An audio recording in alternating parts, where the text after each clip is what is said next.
want some, get some, bad enough, take some. Hello, alive and awake. Welcome to episode 79 of Fang and the Banger with Gangrel, Nikki Blackbird, and what's your name again? Raymond over there in the dark corner sitting back there. He's moved things around today. I kind of like how that looks. I can actually read that monitor over that monitor, but you guys can't see that. But what do you think? I like that one. Yeah, I like it. I can see that additional it's. screen today. I'm not sure what it is. It looks like we're gonna fly an airplane or something, but I don't know. I believe it's because we have a guest on, little Vinny, wrestler out of the Northeast. He's little dude with a big bang, so he's making some noise and not bang the energy drink, but bang. We'll get into that. I'm sure he'll explain his energy drink journey and his whole character and stuff like that. So you get to do your first interview, or have you done interviews before? I mean, yeah, this will technically be my, I guess, like wrestling, my first. Well, maybe I'll interview. just I'll sit back and watch you. And I know you weren't given any notes or prepared for this. You're like, hey, there's an interview today. Be there, be square. But what's cool? All right, so the usual yada yada yada, like Seinfeld thing, yada yada yada. Do you like Seinfeld? Do I like what? Seinfeld. Seinfeld. Oh no! Just that look alone reminded me to look when I asked you something about wrestling one time. Huh? Seinfeld. Oh my! You got to start watching Seinfeld. Okay. Every wrestler watches Seinfeld. Any wrestler that can wrestle watches Seinfeld. The older guys. So. Okay. Yeah, I think if you add that sense of humor into, you're gonna be all right.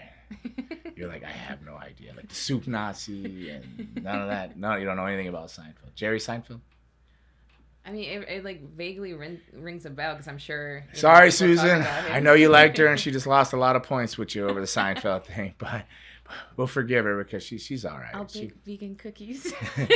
She makes some good vegan cookies. I've been eating Yeah? a lot of vegan cookies. I think that's why my shirt's not fitting today. My Yokozuna shirt. I'll take some cookies. Samoan Susan. Dynasty, Big Oos, or whatever. I'll eat Rest them in so you peace. don't have to. I got you.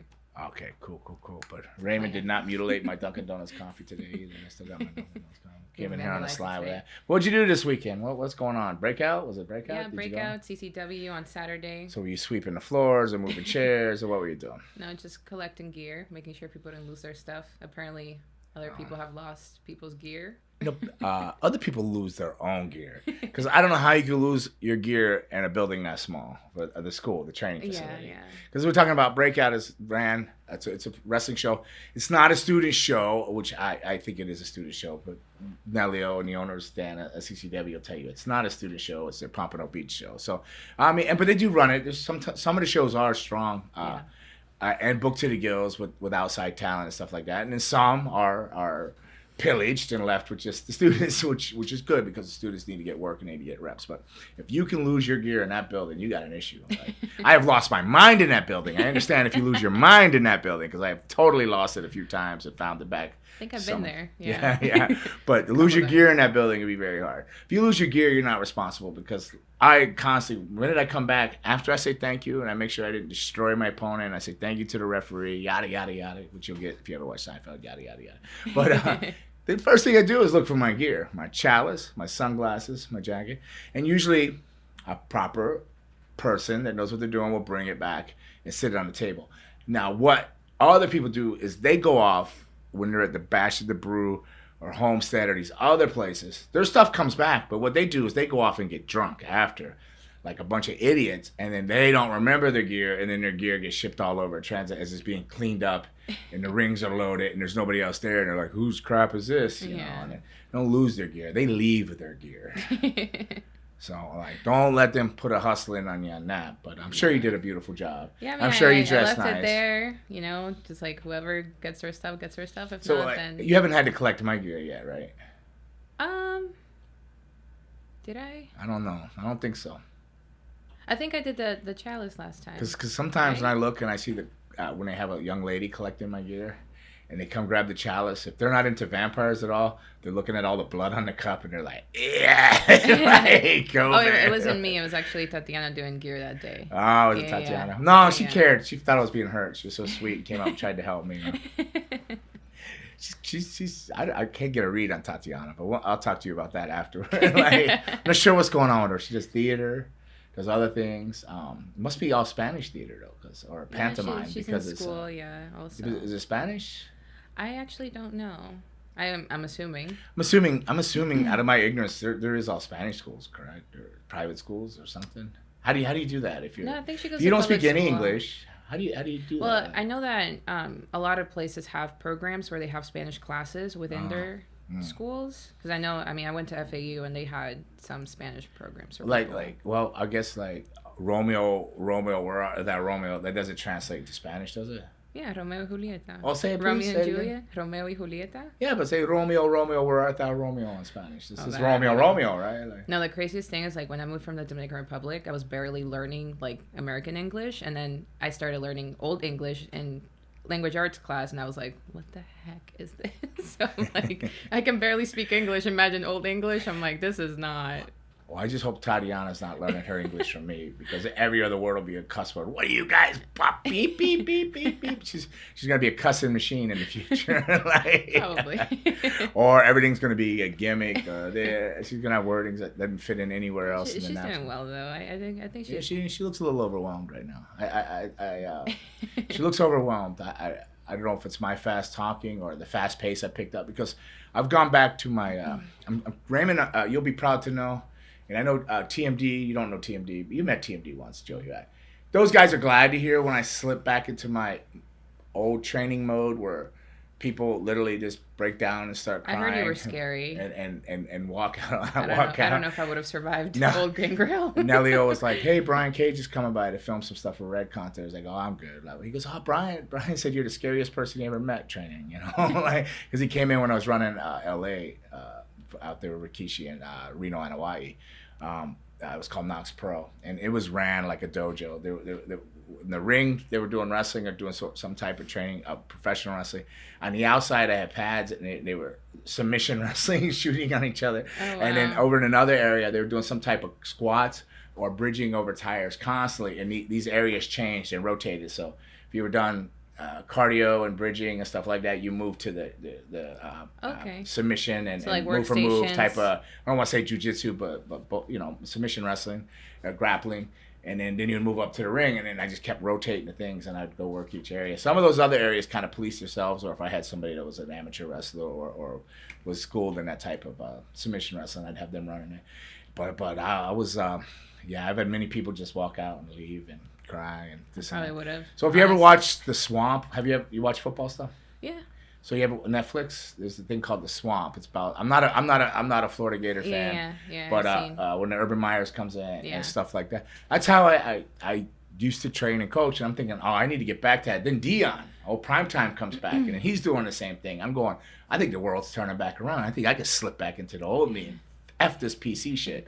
I'm gonna go back to the old me, where I'm going. I'm gonna treat my stars like stars, and I'm gonna treat my scrubs like scrubs. And if you want to be a star, you got to figure out how not to be a scrub to get on that star list. Yeah. But training y'all equally is hard, but it's not so much like that, because that's not how my nature is. But my training could simulate that in some type of way. You know what I mean? Yeah. I think you need to figure out what. A push is important, especially for people that because there's people that still come in and they don't take stuff as seriously, so it slows down other people that are actually there. See that? I mean, yeah, because you're experiencing that because you've been stuck in one spot. I'm in between, you have I guess you call the vets, people have been there for at least a year, a few. Whoa. Let's take that out of the vocabulary. There is no vets in there. Or more experience. I guess more experience. You have your advanced class. Okay, that's a good way to put it. That have been trolling around for a couple of years just because. So you have advanced, and you have very new people, and then I'm somewhere in the middle where I'm I'm not this good, but I'm also not, So it's past tough. this place. So it's a lot of that's on me because I'm struggling with the a flow amount of students that are coming through there, which is a good thing for some schools because schools ultimately have to pay their bills. South Florida warehouses, that particular bill is probably $6,000 or something a month. So just guesstimate. I don't know, like 40,000 a year, just to have the doors open. That's not with the insurance. That's not with power and all the water, other crap trash, that comes along, and the safety inspections and the permits and licensings and all that stuff. It's not easy. So they have to have a flow of students, and I get it. But I think that's where a lot of places go to what they like a boot camp, right? So then they do all right. They let the students stack up like, all right, this is your start date, July 12th, you know. Yeah. And then they get that group, and then you come on them strong, you ride them out. A lot of people weed out in that group, and some will move faster, and then you can move them up into advance. But you have that group, but then you don't start a new group until 3 months later or 2 months later. That way you can give that time a fair amount of time to give them a chance to either move up faster, see where they are, you know. And if they don't move up, then unfortunately they'll stay in that other group. But being that I'm a control freak and I got issues, I try to control both rings, and that's where the downfall is coming in. Because I notice when I have a smaller class, and even if I put the newer ones in with the advanced ones, they're going to learn more because I can spend more time and I can talk them. But doing there's 2 rings with 15 people in each ring, 30 people, you know, and you're all over. You're trying to watch out the corner right here and there, and you go over here, and then you get the people that you loosely use the term vets, but they're more advanced in their training. They're not vets, no vets, doing things, but then some of them were not quite taking the time to adjust that footwork, which is very crucial in the first 3 months, the first month, the first week, you know, footwork. That's what's slowing things down on the back end where you're getting at. You see all the things I appreciate about that footwork and how it falls into place. Slow is smooth, smooth is fast. So when they skip around and they move quicker and they didn't really ran through that repetition where it's just instinct, action, reaction.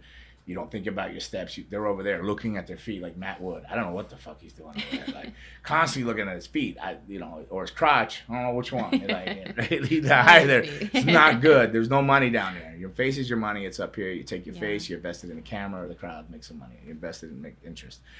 Pennies are on the canvas. Pennies are down there at your feet. Those are my pennies because I fucked up, and that's what I'm doing. I'm running the rest of school because like I didn't maintain my level or whatever reason where I'm at in the big show. So these are my pennies. Leave my pennies alone. You go up there and invest your money, and you're facing that camera, and you grow your wealth. You know what I mean? Leave my little. This is my little world. This is where I'm gonna roam, and I'm the big shark in a little small pond there. I wouldn't say that either. And if you guys survive the big shark in a small pond, you move up to a big pond and become the small fish, and then you evolve and you elevate. But it's a lot. It's a lot on me. It is on me, and then it's just but there's certain people, and it slows things down, and then they're not paying attention, and it gets hard, and so. Because they're not taking it serious. They're I'm sorry if this offends anybody, but they get participation trophies for coming in 5th place. Like, oh, 5th place, that's not gonna work when you're in a room you're trying to go. It's great if you train hard and you're giving your effort, but I can't I don't let it go. So I don't go, hey, that's great, move on, and then they go on. I got the bad habit of going over there going, no, it's got to be like this. And then I spend an hour with that, and then I've got 10 people falling behind over here, which isn't fair to those 10 people because they should be over here elevated, but I'm going back to somebody who just can't retain the information. So come on a bit of a whirlwind in the beginning, blah, blah, blah. So if my words weed you out, you didn't belong there. If my harsh approach, come on, get up, coaching and whatnot. If it breaks you down and you go in a corner and cry and nobody, whatever, if you cry there and you keep going, that's great, fine, you're building character.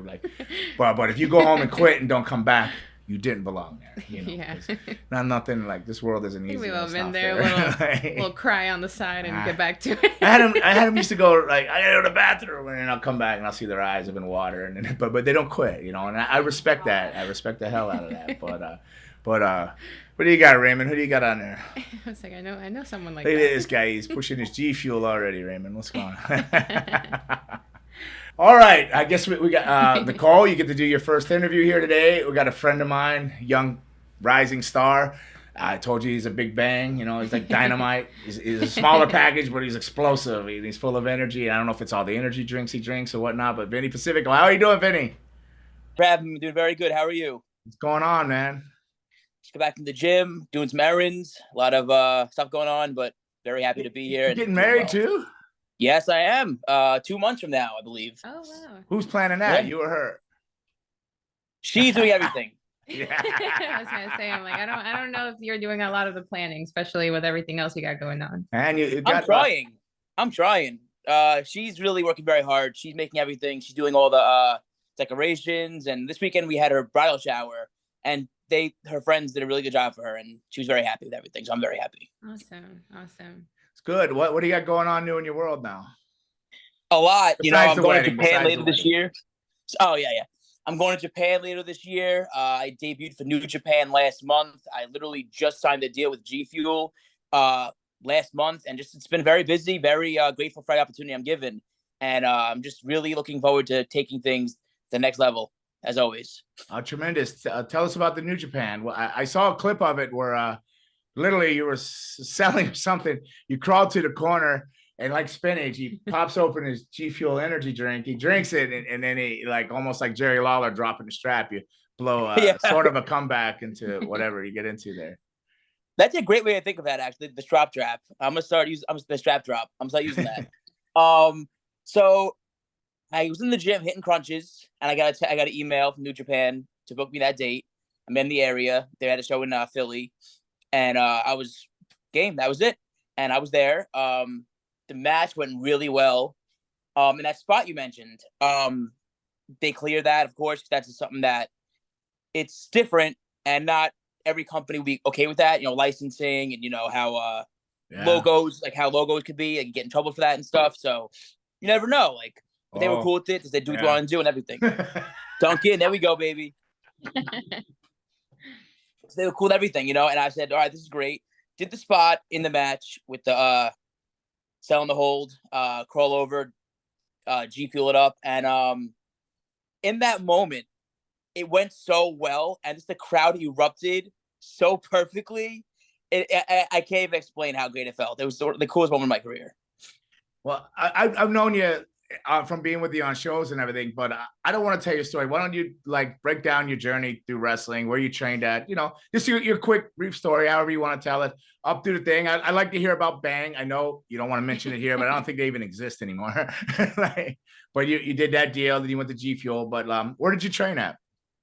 Ring of Honor, Cheeseburger, Red Titus, Delirious is a big part of my training. John Gresham as well.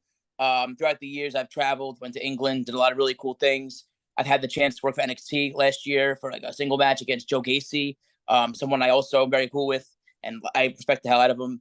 And just a lot of nonstop work. I believe wrestling is, I feel, in my personal belief, no matter, like, you can't stop. Like, there's nothing you could do and just stop wrestling. You have to keep going and keep getting better no matter what, and keep how do I put this?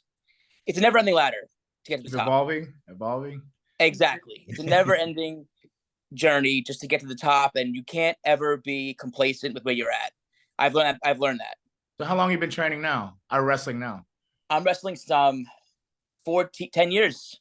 10 years. Wow. Yeah. I think it was about 10 years before I got my actual first big contract. I mean, I was lucky. I was blessed. I did, I started out in Stampede Wrestling. I went to All Japan at like 19, 20 years old with Asawa and Kawada and crazy stuff. All the things the things you're kind of experiencing now. Then I went down to Puerto Rico, Memphis, and I worked full time and everything. But my first real deal came about 10 years in with WWE when the Gangrel thing started. Yeah.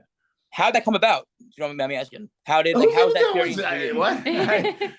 Reverse Uno card. What part? What part? No, when you got the contract, how did? Huh? That's awesome. When they offered you the contract, like, what was your experience doing that? Experience was it was all right. So, I've had multiple tryouts there, like through the years. The first time I ended up in Memphis because I went there and I did a tryout in '92. I did a vampire. I was doing Vampire Warrior. I did that. They pretty much laughed at it, but Jerry Lawler came to me and said, "Hey, do you want to come to Memphis?" So that's how I ended up working in Memphis, doing the Vampire Warrior there, and ended up with Rookie of the Year in like '93 in the PWI. So, which I think that PWI thing's a giant work now, but I won't get into that. But that's a whole other show and a whole other story. Right. But I know God. people that never even wrestled that are on there. It's crazy. People put fake people in. This is such a scam. Wow. But okay. So I tryouts. Then I just happened to be in California for I was on trip. Luna was working, and I was down in Tijuana. I was partying. I'm pretty sure I wasn't even sober. I might have been by the time I got back to Anaheim from Tijuana. It's a couple hours, but I get there and they go, "Hey man, do you got your wrestling gear?" And I go, "No, I don't have my wrestling gear." And then I mean I do have my wrestling gear, but I was like kind of backpedaling. They go, "No, we need somebody." Brian Christopher didn't fly it, yada yada yada. She never watched Seinfeld. Do you believe that? You watched Seinfeld? Oh my God! Right? Give it a shot. Yeah, yada yada yada. And then I ended up going out there and I wrestled Taka Michinoku, probably somebody you loved and watched growing up. Taka, he was the junior heavyweight champion or whatever, and cruiserweight, whatever they called it. And I hit him with that impaler for the first time. And Vince McMahon happened to be walking by, and he goes, "Who's out there?" And they said, "David." And he goes, "Send him to the camp." So I ended up going to the camp. Was there 2 weeks or 1 week, whatever it was, but I was scheduled to go back to All Japan. They never asked me about anything when I was in the camp except for, what do you think of Andrew, which came test? What do you think of Matt Bloom? What do you think of this guy? They asked me about all these other guys, but they never asked anything about me. So I'm thinking, I'm done there. You know, nothing happened. So I'm halfway through the All Japan tour, and they offer me a year deal there to start tagging with Bobby Duncan Jr. And then Johnny Ace comes to me and goes, "Hey, Baba wants you for a year, but WWE also, or WWF also wants to hire you too. They say they got a contract waiting for you." So that's how it went down. I had to make a choice. And then ultimately Luna was there. So she talked me into going to WWF, which I wanted to stay in All Japan, but I went to WWF, which worked out for me long run with the characters and stuff. But then I get there, I signed the contract, and then they said, "We're not going to use you for like a year. You're just going to send you home." So I was heartbroken, shattered. They sent me home. I was home 1 week, and they called up, "Hey, can you still do that vampire thing?" Which they said they would never use. So I had to run out to Hot Topics like on a Friday night because I had a Saturday flight. Hot Topic. Come up with a white puffy shirt and suede pants and gimmick the fangs back in. Go to Journey's next door, get the boots, and there you go. That's what you had with me versus Scotty Too Hottie in the debut of Heat there. So that's how that happened. But it wasn't an easy road. When I say I had a lot of tryouts, I had probably what they called, I probably had 20 tryouts. They said, "Hey, these are tryouts." But I also I worked under the mask there as a Black Phantom. So at one point, all I did, they flew me to TVs at one point. I didn't have a contract. They flew me to TVs, and I sat in a gorilla position dressed in my gear. And I gave other people tryout matches. Wow. They just flew me in, and I sat there, and they would have me work somebody, go, "What do you think?" when they'd come back. So I kind of messed that all up when I chose to do ECW over that. And ECW ended up going, working with WWF. It was a big smiles or whatever, one of those mistakes you make, but it all worked out in the end, though. So, yeah, but that's how crazy. that came about. Like, that's all that matters. You got any questions for him before he starts interviewing me? Yeah, That's crazy. I feel like about your journey and what you're doing now. I guess, like, what are your goals for the next? Let's just focus on the short term. What are your next goals for the, I guess, end of the year, next year at most? I'm gonna be besides getting married. Right, of course. Yeah, right. Get signed. I mean, at this point, I feel like I signed 2 sponsorship deals with other major drink brands. That like. Bang. Okay, then now you're currently with G Fuel, though. Let's be clear about that. G Fuel. I was a Bang girl. She was a Bang girl. Back when they only had like 6 flavors before they came out with like all the other crazy stuff. Yeah. Oh, that's sick. Walk around in the bathing suits and give out the Bang at the hockey events and stuff. Yeah, and I guess like I've wrestled. Would they have called you a Bang boy? Would you? They didn't call me a If she was a Bang girl, were you a Bang boy? I guess they call them Bang athletes. Or you're just a sponsored athlete. Yes. Bang athlete, yeah. Right. So how did the G Fuel come along then? So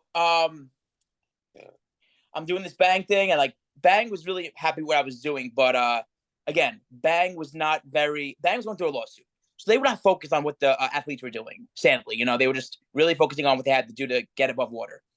And so I would send in my promos and like all these things I'm doing, and they're not really responding, and not really like getting it, and that's fine. They're more bases towards models, athletes, stuff like that. That I got an email says, "Hey, contract terminated," and I'm like, "What did I do?" And then I saw that Monster bought him out and all this. Okay, I was like, "Shit," and I'm sitting here and I'm thinking. I never stop thinking. I always try to see what's next, what to do better, how to excel. So I'm like, all right, I don't want to go from someone sponsored to not anymore sponsored. That wouldn't be fun, or that wouldn't. I don't want to go backwards. I don't want to just go from this to go to this. I want to keep going forward. So I had some talks with G Fuel the last year when this whole character started with energy drinks, and I reached back to one of the managers at G Fuel, Eddie, Rob, and I was like, hey, listen, my Bang deal ended. I had talked with other drink companies as well. I don't want to say who, but I've had talked to other major drink companies. But I hit up G Fuel because I felt like G Fuel is something I love the drink. I like what they push. They're very anime, cartoon, video games, superhero, and gaming based. You know what I mean? They're very based towards those type of things. And now, as you can see here, Jason and Chucky, I had these specifically. Go back to the Jason one. Oh, that's cool. That's cool. Yeah. I might have to try G Fuel just off that Jason one. It's so good. It's so good. I just want the can. Yeah. What's it taste like? Is it good? There's like 13 flavors in this one. This Jason one is like 10 flavors in one. So it's like crazy. Oh, I thought you were gonna say like blood or something. It's blood orange. There's blood orange in there. There you go. But so I hit them up. I'm like, hey, listen, my Bang deal ended.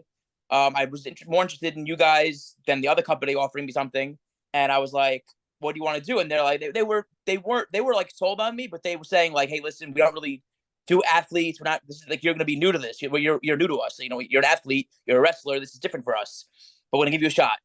And I said, thank you. This is awesome. I'm going to do what I can. And ever since then, I did the New Japan thing.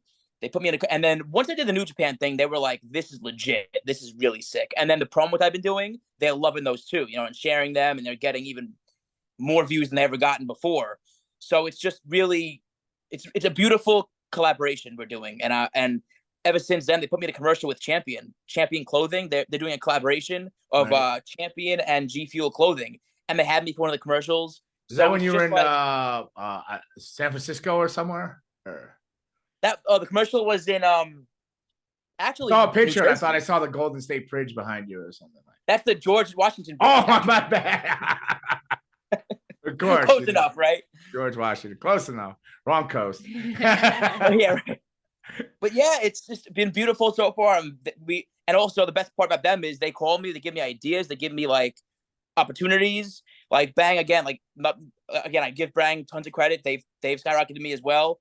But G Fuel is actually taking initiative and calling me and trying to find other opportunities for me in the energy drink and anime space. Meet and greets, like booths, and it's really, really beautiful. And there's more to come. I can't really say yet because the contract wasn't written, but there's something in the works with G Fuel and Vinny Pacifico. Okay, so you mind if I rewind it back some then? Okay, go for it. So you were asking me how did my deal come about, this and this and that, and it's a journey. I'll always say, there's no pot of gold at the end of the rainbow. The journey is the jewel. You got to enjoy the journey. So there's a lot of younger aspiring wrestlers and athletes out there and stuff like that. So your journey, you started out in Ring of Honor, and you were trained by Cheeseburger, Grissom, a few other guys. So you come up there. Like I've been on multiple shows with you, and throughout that time, I feel like I've seen you in times of frustration, times of, I don't want to say desperation, but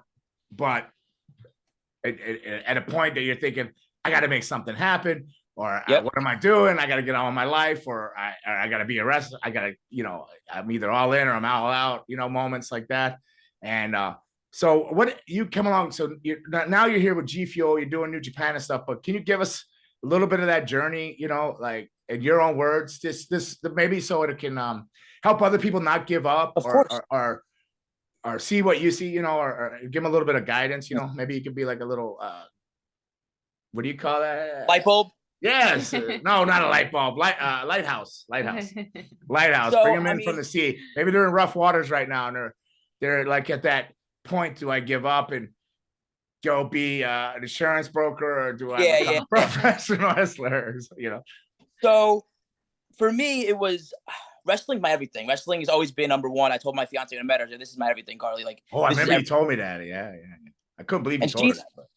She was like, she understood. Like she is so supportive. So I, in my opinion, in my advice, find a partner who will be supportive of your career and what your goals are. She has been a huge, huge star in terms of my career and helping me behind the scenes achieve things. And that's very important, I feel like, for anybody in wrestling. But so I have people who want to see me succeed. My father is somebody who's always been by my side and always been someone who's motivated me. And his health is not the best. His health, I mean, I just want to, for the longest time, I wanted to give him I wanted to give him like, hey, Dad, I got a contract. This is it. You know, I made it. Thank you for believing in me when no one else did in the family. And I was coming to the point where like his health was declining a little more than it was now. Thank God he's getting better. But I was like, I was getting desperate to where I'm like, I really need to make something happen. I want to do this before anything happens to him, God forbid, you know? And it was breaking my heart because I was like making him proud. But I know that being financially stable in my dream would make him more proud than anything. You know what I mean? And it's just, I wanted to give him that. But the G Fuel and Bang made him really happy. But I think after all of his support and his help and his guidance and his like motivation behind me, you know, if I could give him if I could make that dream happen a reality, that's where I feel it would all pay off. Not to say everything I've done isn't amazing. I'm very grateful for everything I've done. I just always want more, always striving. But let me tell you though, your dad is happy. He's proud of you. Don't ever second guess that. He no matter what you think, you may feel what you're feeling, but I'm sure your father is absolutely amazed at the stuff you're doing and stuff like that. So don't think that he's not proud of you and that you don't drive yourself. I'm not a counselor or anything like that, but don't drive yourself crazy. As a father, would be amazingly proud of you. So thank you so much. As somebody that's been on shows and watched you come up do the different things, I'm super, super proud of you. So I'm sure if I'm super proud of you, your dad's even more so. And you are actually, Gangrel, you're someone who's also motivated me big time. And a piece of advice, I've given this on the podcast.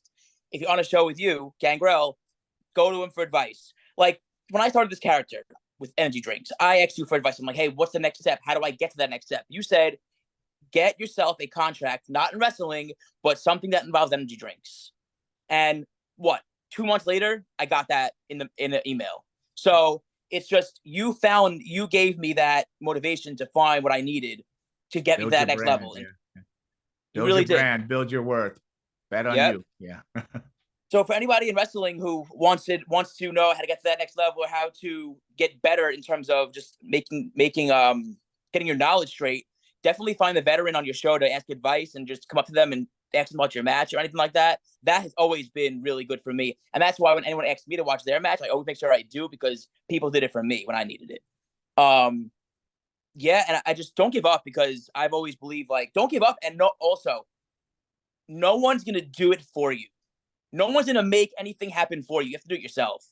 I've had to do a lot of things myself that no one else would have done for me. No one else. In terms of going to the show and, years ago setting up the ring, or no one's going to tell me to go to do that myself. I had to go and take it your own. So you have to take initiative, always take initiative to do things to get further because no one's going to do it for you and no one's going to tell you to do it. You have to know to do it yourself and have to want to do it yourself. Awesome. People see that. I think a lot of people are always watching. They're waiting, like you said, there's a lot of people waiting for you to fail. And you gotta make sure you do things to avoid that because, gotta take care of you, protect you and your peace and what you're doing. Of course. With your career. I love that. That's so true.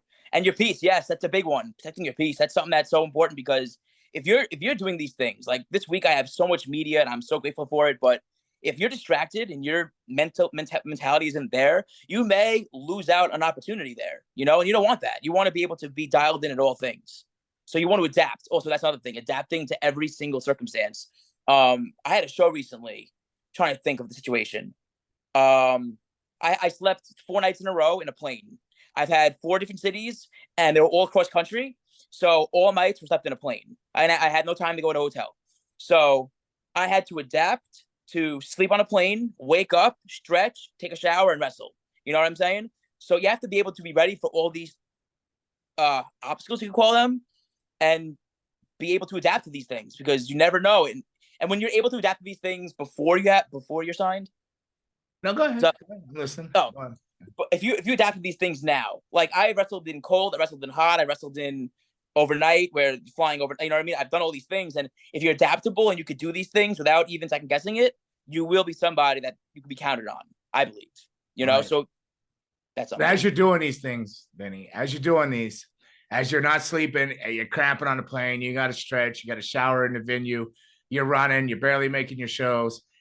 When it's day on, and it feels like Groundhog Day, and you're at your wit's end, what you got to remember is there was somebody that would sacrifice their sister for that spot. You know what I mean? Yeah. So you got to appreciate that you are able to do that and that you have those opportunities to do that. So you can't let that mentally drain you and turn your thought process on. I've seen so many people that start off in such a great spot and so willing and wanting, and they go in with such a positive energy. And then when that starts wheeling on them and that grind starts happening, that's why I always say all in, either all in or you're all out. Want some, get some, bad enough, take some. 24/7, can't stop, won't stop, fanging and banging. You got to keep pushing, but you got to know that you're blessed to have that spot, because there's so many people that want that spot, but you are the man with that spot. So you got to give glory to wherever you're going to give your glory, to whatever God it may be. And you got to keep pushing forward and know it's a blessing and not a curse and not a job. When you're doing what you love, it's definitely not work. It's a blessing. 100%. I couldn't agree more. It's definitely a blessing to be able to be someone who's counted on for these things, trusted, right? You'd say someone who could trust me to go out there and wrestle a match, getting there at showtime and being able to be match 3. It's a blessing to be able to do it, a blessing to be trusted to do it as well. And I'm very lucky. And like you said, you don't have to do it. You get to do it. Get to do it. That's a good one. Get to do it. I don't have to work. I get to work. I don't, I have to clean my car. No, you have a car to clean. So that's the way I think. Before we run out of time, I know you're a busy man. You got all your media. I don't want to hold you up forever. Give us your big moments. Give us a matches that you remember that really stick with you and carry on. Gangrel in Brooklyn. Remember that was one of my favorite matches I ever had. One of the matches that actually got me going, I would say. EC3, New Japan. That debut match was very, very big in terms of my net worth value. I feel like my value has gone up in terms of how do I put this? Your work. When you do different things, I feel like your value grows over time. Mm-hmm. So I feel like that definitely showed that I could hang. New Japan definitely is one of them. Yes. Evolve was a big one for me, because that was just a huge blessing in my life that happened. Even it being the last Evolve show that ever existed, because of WWE buying them out. It was very, very blessed, very, very blessed to do that. Matt Sydal, somebody I wrestled plenty of times, who's just one of the best in the world, truly.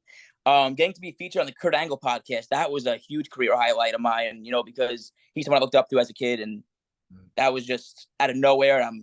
That was truly special. Another match I did a lot of Ring of Honor matches, and those all were just tons of great experiences in my life. How we would travel overnight, get there, show day, do everything we had to do. It was just really, really cool to see at such a young age how the TV process worked. Awesome. So trained in Ring of Honor, then moved on to Evolve, then did some Ring of Honor stuff. Then you did Bang, then you did New Japan. Now you're G Fuel. What's next? I know she asked you already, and you might have covered it, but what is next? What is your next big event? Do you have another one coming up somewhere? Do you got I'm going to Saturday. I'm wrestling Bobby Fish at Wrestling Magic.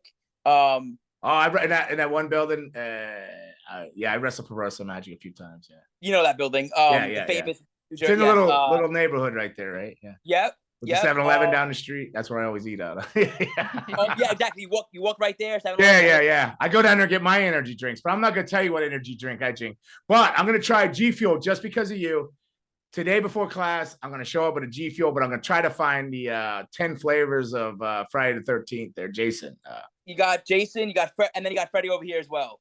The clause. I'm afraid of Freddie, man. Freddie scares me. Yeah. I don't want to bring Freddie into my nightmares and shit. I don't want to Freddie freaks me out. He killed Johnny Depp, sucked Johnny Depp right through a bed, man. I can't mess with Freddie. Man. Can't do it.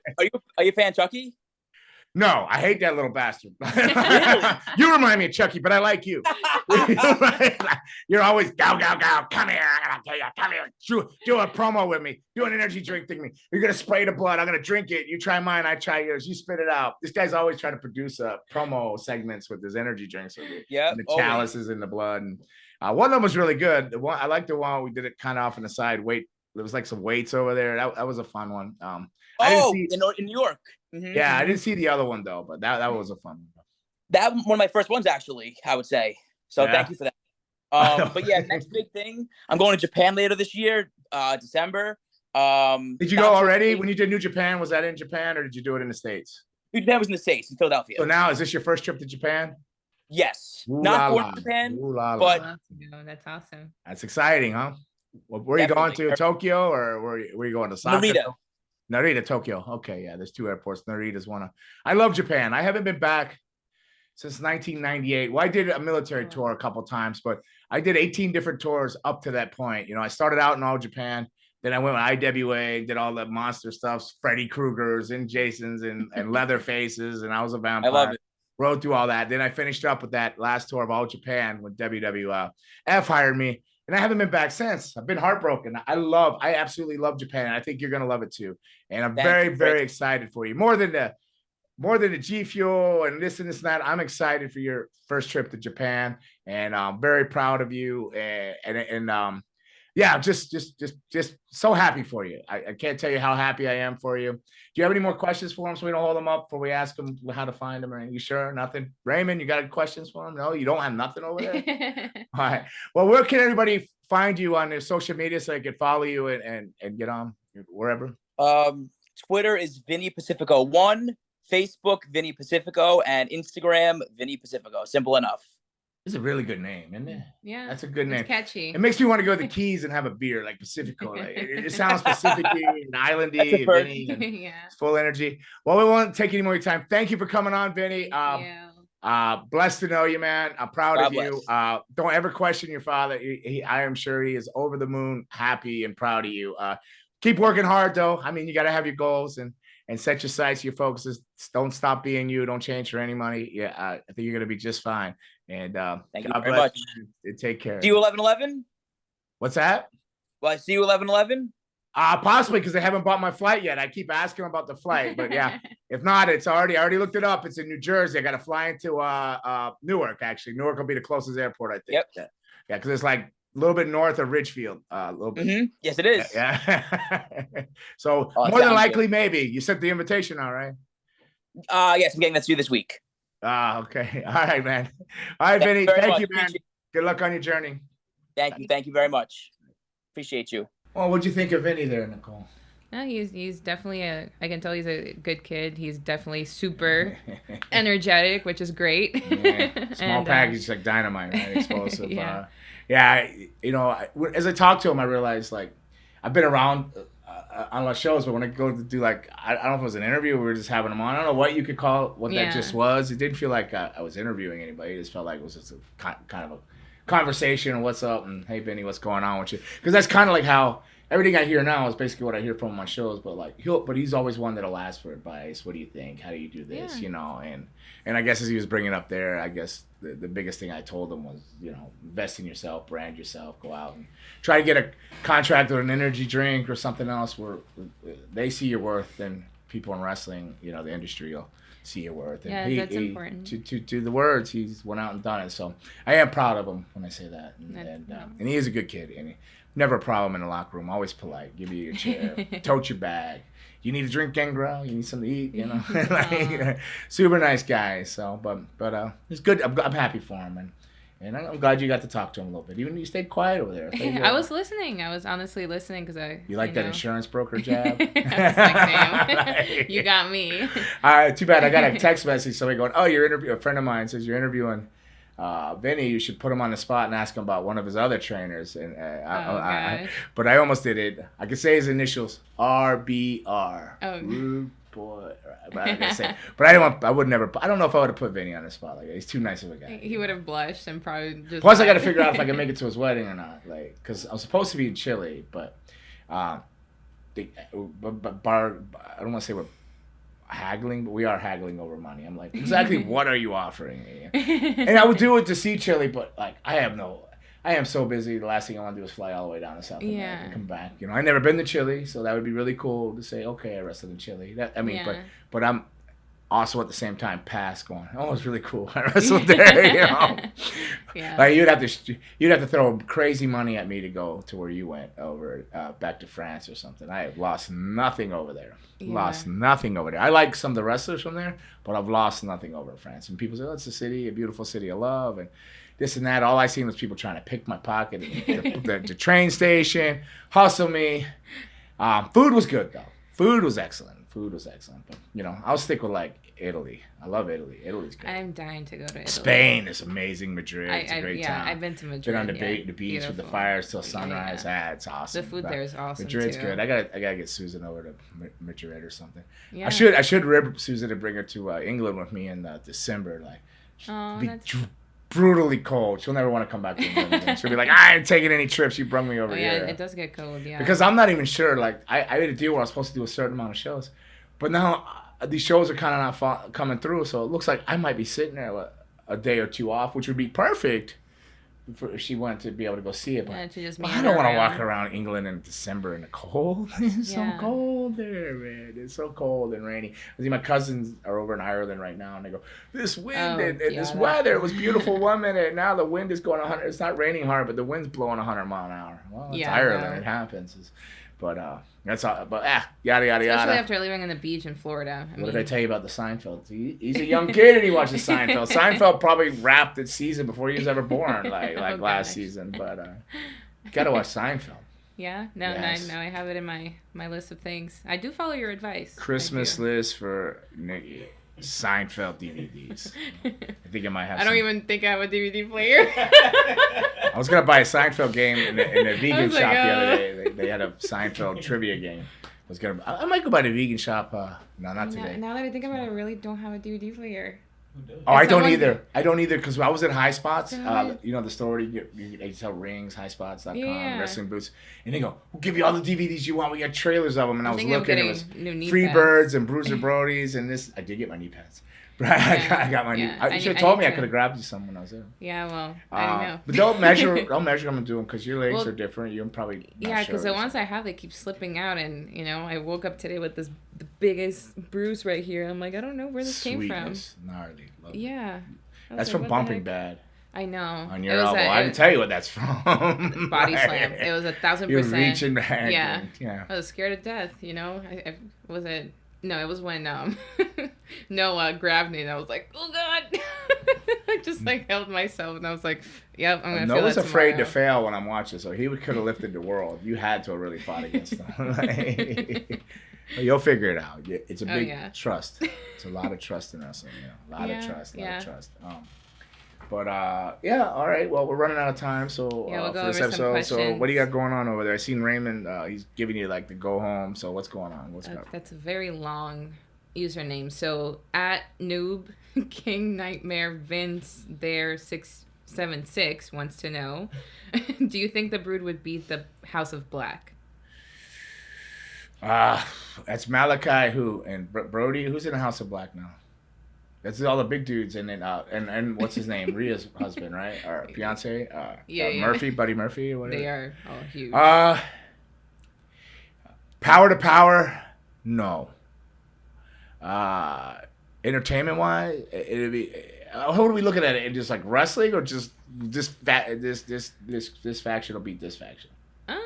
They didn't specify, but Well, what I'll go with is Edge is a world champion. I believe Christian might have been. I saw how many times tag team champions. Me, I'm just a dude that sprays blood and I'll bite you with my fangs. So I'm gonna. I think it'd be really close. It'd be hard to call, but Malachi Black and him back then. If we survive the Acolytes, I think the Brood can survive Malachi Black and their faction there, House of Black. But I think it'd be very interesting. I think Christian can match up with a lot of flying. He'll come out. I think Edge could do a little bit of both. Power, but I don't know if we can match up power for power with all those guys because some pretty buff dudes in there, some big burly dudes like Buddy. They're good, but Malachi's got some strengths. Man, how do we get in this rabbit hole here? Like, too much to think about. In the Attitude Era, I'd say the Brood now versus them, definitely them. They would outpower us. They just beat us to death. They just beat us to death. But mostly thinking of me. I don't want to get beat to death. So. Christian, they would probably like beating to death, and they work with him in AEW anyways.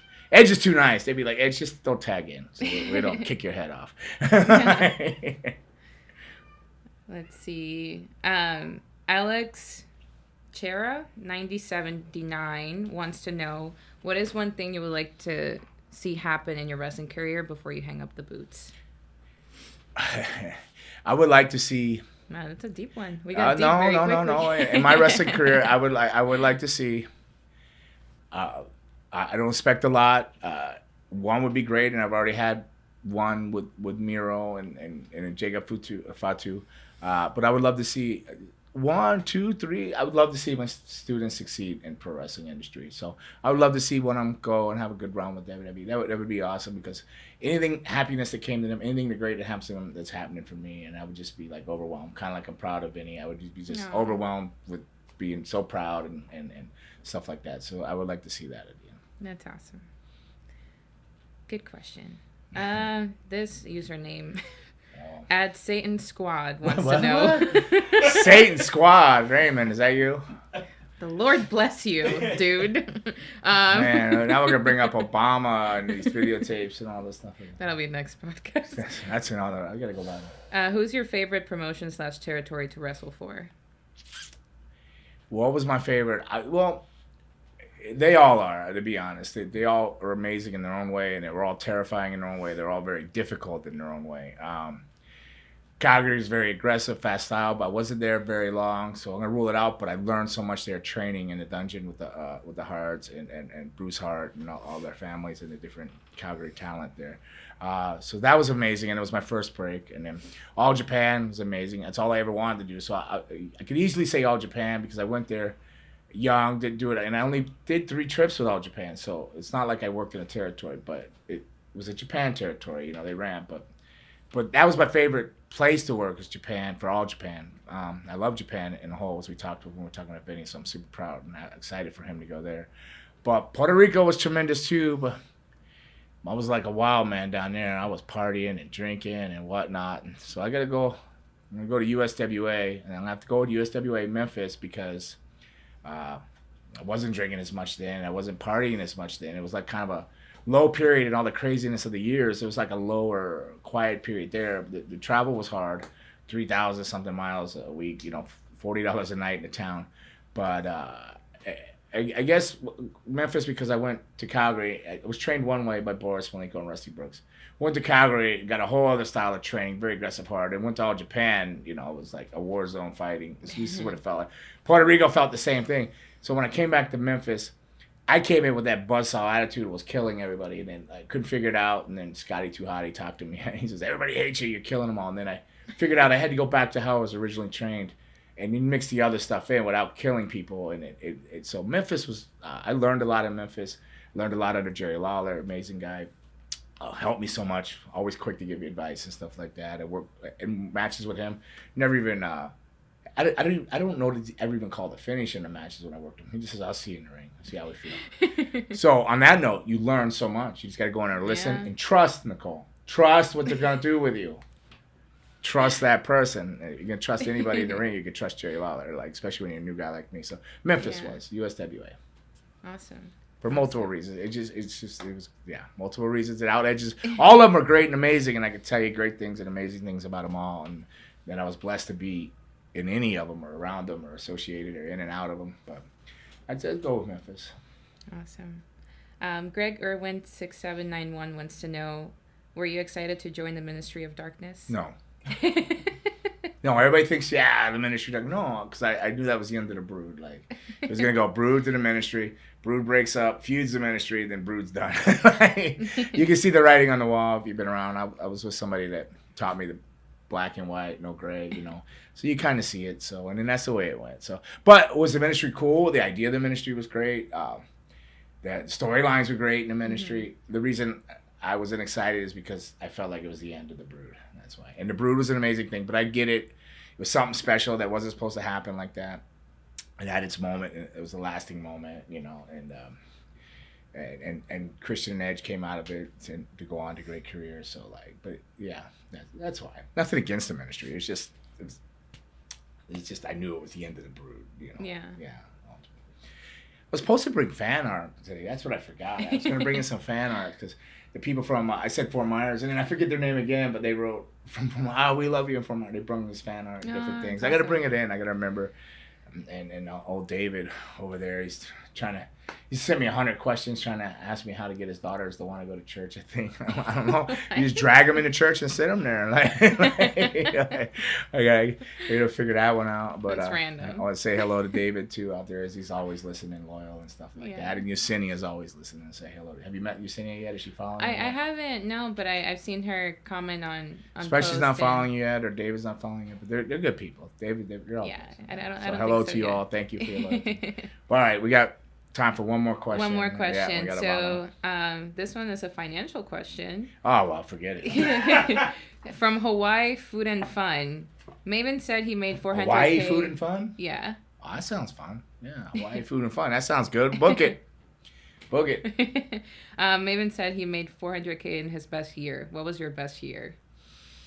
I don't know. If it could have been 400K. It could have been more. I don't know. It's some good years. It might have been around that. Maybe, I don't know, because there was the video games. Some video games are like 30 grand a pop. Then you get royalties off them. T-shirt sales. If you add up all the merchandising, it could possibly be more than that. I never had a contract guaranteeing anything like that. Actually, it was half of that, or a little bit less than half of that. But yeah, it could have been. It could have been around the same. I'm not sure. I couldn't swear to you because I was in a whirlwind of on a party mode and running, and all I did was pay my quarterly taxes. I don't even know what I made. I just the accountant said, "Hey, you got to make this payment. Yeah. This time, this date. Here's the checkbook. Make sure you write." That's all I did. I wrote it. I never even looked. Never even considered it. Luna was on top of all that stuff. We were together, but I probably should have been, like with everything. When I had my school and everything else, I should be on top of it. But I'm not a financial guy. That's why I laugh at you. I got a finance question. I'm like, I'm looking to you for finance answers, right? So I can live my crippled, grizzled years out. And, like, I'm gonna go get some stem cell and get a new knee, and I want to be able to just be able to drag lawn chairs on the beach and rent them to the tourists. Hey, here's a chair. You want me to go get you a margarita or a rum runner or something? I just want to be an old parody beach guy. But I want to be able to walk, because right now with my knee, I can't walk on the sand. I'll be done in 20 minutes. Like 2 trips down the beach and back, my knee's done. I'm like, oh, son of a bitch, man. I feel get your own damn chair, man, and bring me the rum runner. It's over. Like, Definitely gonna end up a beach bum. I'm pretty sure of that. Unless something turns me from that. Like, I always check for these cancer things. I see the news and stuff. I'm always watching. But if I can weather all that, I'll definitely end up being a beach bum. Even if that does happen, I'll probably just have long sleeves on it, because the beach is my serenity, the ocean. Watching it. I love it too. Yeah, I agree. Yeah. Saw some beautiful sunsets out in Key West. This trip is good. Yeah. Oh, yeah, I went to Key West. We didn't talk about that. Yeah. Talked about you doing the breakout. Just... we didn't even finish talking about you doing breakout. Like, dragging people's smelly jackets back in car. And, delicious. Where's my gear? Yeah. It's at the table. Yeah, it's right there, you moron. It's like, open your eyes and you think you're a superstar or something, But well, thank you. Thank you for helping me with Vinny. I'm glad you got to meet him. And that was episode 79 of Fangin' and Bangin'. Want some? Take some. Get some. Take some. Sorry. She wants to take some. All right. That's old Nikki Blackbird over there. You see where her mind is. Get some. Bad enough. Take some. There you go. All right. Thank you. Thank you, Raymond. Thank you, Nikki. Everybody keep fanging and banging 24/7.